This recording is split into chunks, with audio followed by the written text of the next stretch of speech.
pagpasensyahan nyo na yung mata ko, medyo napapapikit kasi silaw na silaw ako sa liwanag ngayon. Kasi sa mga di nakakaalam, ano po ako, ang mata ko po ay sensitive sa lights. Tapos lalo pa ngayon may migraine ako, so mas sensitive siya. Sakit sa mata. So pagpasensyahan nyo na ako, medyo singkit tayo ngayon, ha?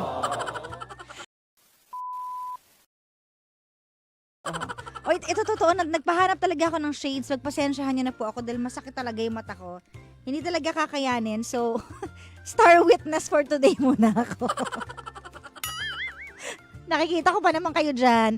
Thank you so much sa ating mga mahal na OJTs na kapag may kailangan tayo, andyan lagi sila. Agad-agad, parang kidlat, o di ba? Tapos nag-iba yung buhok, ganun. Nabugbog yung matres ko. Anong kanalaman ng hair? Ha? Sa raspa mo. It's the hair that counts. Okay. Alam mo na Alam ibig mo, ko sabihin nun? gusto It's ko na the rin- hair that counts. Gusto ko na rin tuloy magpabangs. Dapat ayan. Ay, di kunin mo na to. O, ito na. Peram nga. Kaso wala ka naman extra dyan. Wala. O yan, sige ako na naman. Bukas si Ere ba tayo? Oo. Present ka naman bukas, di ba? Kahit Oo masama yung naman. pakiramdam mo. Sobra ka naman. Ayan, Ito ang programang walang kasiguraduhan kung papasok ang host. Hindi naman. Gugulat talaga ako, kapal-kapal na makeup ko, wala si Gandang Kara.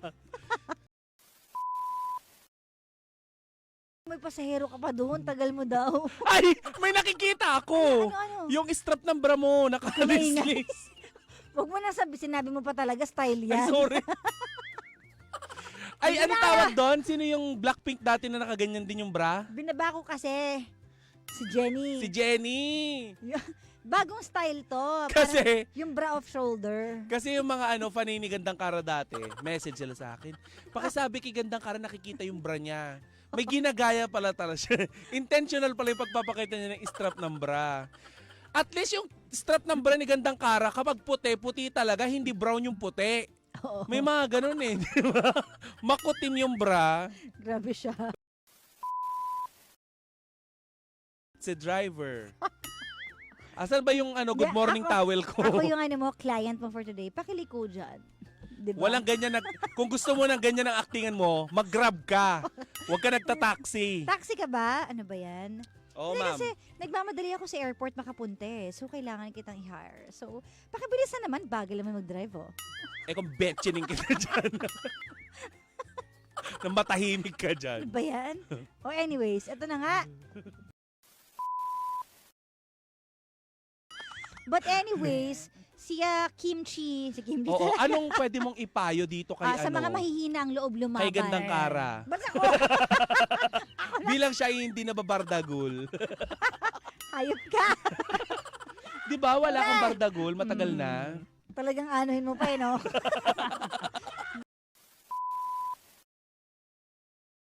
Oo. At saka alam mo, depende Tsaka ano naman. bang dahilan bakit nyo binibidyo? Kasi sa amin, di namin binibidyo. Tsaka depende yung kung may consent. Ito kasi syempre pag parang rape na nga to, pag binlockmail ka, inutusan ka na hindi mo naman gusto. Ano to di ba? Bullying na rin to. Ikaw in the future, kapag nahanap mo na yung Prince Charming mo, dahil kunwari lang, hindi mo pa nahanap. Bakit mag-video? Pag sinabi niya, may video natin para mapanood natin. Ayoko, laki Tas, ng tiyan ko. Makita pa ng iba. hala, hindi mo naman i-upload eh. Okay. Para lang ma-rate nyo kung 10 out of okay, 10 ba yung performance Hindi, mo, ganun. ayoko ng ganun. Talaga? Oo. Arte mo naman? Maarte talaga. Okay na ha? Hindi niya ibibidyo. Kanya-kanya talaga yan, di ba? Maraming salamat, Kimchi. Jowa pa niya, hindi pa niya Ay, jowa binabati. mo pala. Si Jowa nanonood ngayon ng YouTube. Ay. Arte mo. Siya, maraming salamat. Gitera. Sana, ang mga Gen Z at mga nakikinig ngayong Ikaw, kabataan. bati mo rin jowa mo. Sana may matutunan kayo ngayon. Hindi? Ewan ko sa'yo.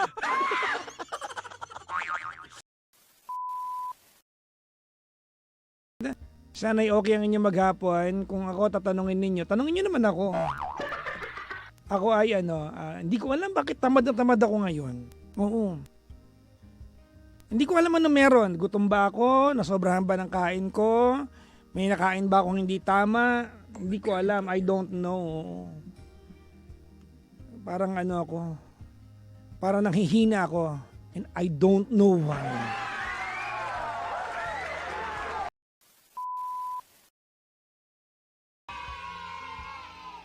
Si Berlan Monarca nakaantabay, oh. Ma-beauty pa din kami, ikaw pogi pa din. Ibablock ko nga to. Yun yung kasama ni Gandang Kara nagpunta ng Malaysia, Truly Asia. Para puntahan si Lee Min Huhu.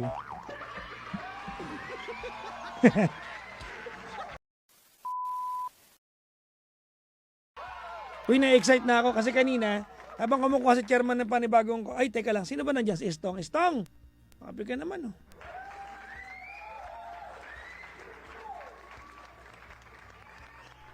Tawag nito. Kanina, habang nagji-gym ako, nakaisip ako na parang namimiss ko yung pasta ni Gandang Kara. So, ito magandang kwento to, chairman, makinig ka, maganda tong kwento na to. Ang ginawa ko, pagkatapos ko mag-gym, nagpunta na ako ng CR para maligo, chairman. Tapos naghubad ako. Siyempre, maliligo ako eh. Ubot-hubad na ako nun. Bakit? Nung nakahubad na ako, doon sa sa loob ng CR, tinawagan ko si Gandang Kara. Take note, hindi video call. Tinawagan ko lang siya. Hindi ko alam kung bakit anong connection nung nakahubad ako sa CR doon sa tinawagan ko siya. Wala naman. Ganun lang ako magkwento talaga. Transparent. Okay? So, anong nangyari? Pagtawag ko sa kanya, sabi ko, may pasta ba kayo dyan? Sabi niya, naku, wala. Ay, wala. Sabi ko, sige na nga, wag na lang. Tapos sabi ko, sige, next time na lang. Sabi ko, bakit? Sabi niya, bakit? Eh, kasi nag-crave ako nung alyo-olyo na luto mo eh. Kasi masarap siya mag-alyo-olyo eh. O, nakabrief na ako ng Macbeth. Alam niyo. Tumawag naman siya. Sabi niya, may pasta pala kami tsaka green olives pagluluto kita. Yun lang naman yung kwento. Kaya naalala ko lang kasi nag-PM siya ngayon. Sabi niya, binubok ko na yung pasta mo. Ow! Ow! Sarap, sarap! Sabi ni Digares, Ibet, walang proof kung nagkahubad maligo si PPJ. Bahala kayo dyan. Tingnan ko, nag-PM si Gandang Kara ngayon eh. Wala akong cash dito. Ikaw magbayad dyan. Pusang gala. Okay, yehey. Nireplyan ko lang. Ano yan? Yan. Ayan na, binubok na raw. 101 daw ang delivery charge. I was not so happy being lonely, living without you.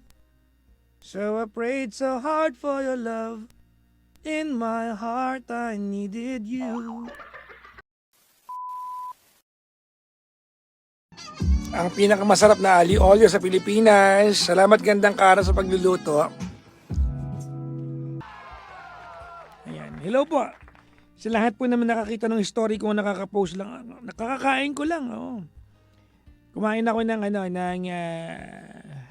alyo-i-olyo ni Gandang Kara. No?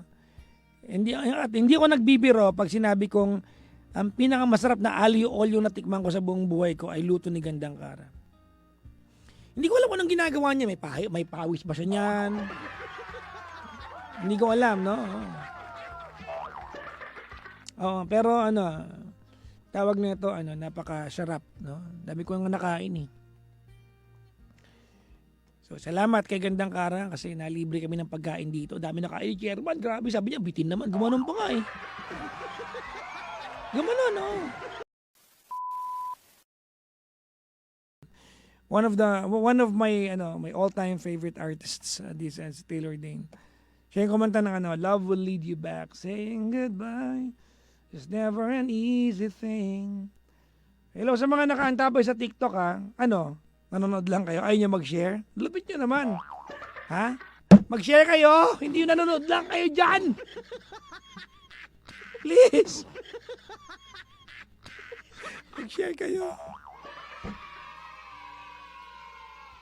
Naniniwala ko na si Chairman, si Senyas yan. Isa pa, Chairman. Huwag ka sumuko. Strong ako, Chairman. And I'll always love you.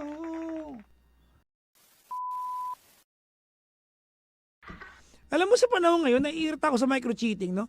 Parang nilalagyan nyo ng level yung cheating, no? Hindi naman cheating yun, micro lang. Pero parang nilalagyan nyo ng level na parang, is there any acceptable level of cheating na hindi naman totoong cheating yun, eh? Micro-cheat. Parang ang bobo. Di ba? Parang nilalagyan mo ng level yung cheating. Di ba kung cheating, cheating yon. Nilalagyan nyo ng level, eh. Di ba? Micro-cheating. Ano ba yun? Di ba? O, alam mo, love bombing. Term yan eh. Breadcrumbing. Di ba may mga ganyan? Love bombing. Ano ba yung love bombing? Eh kasi po pinakitaan niya po ako ng sobrang pagmamahal tapos hindi pa rin niya ako tutuloy kasi sumakay ka naman din eh. Ina-entertain mo din eh!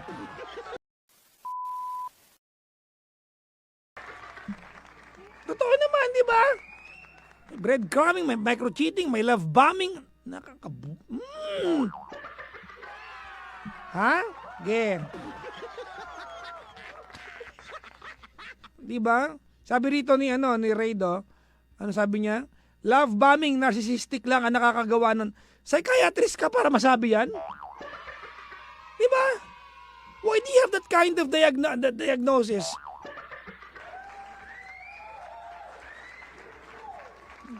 Oo, talaga.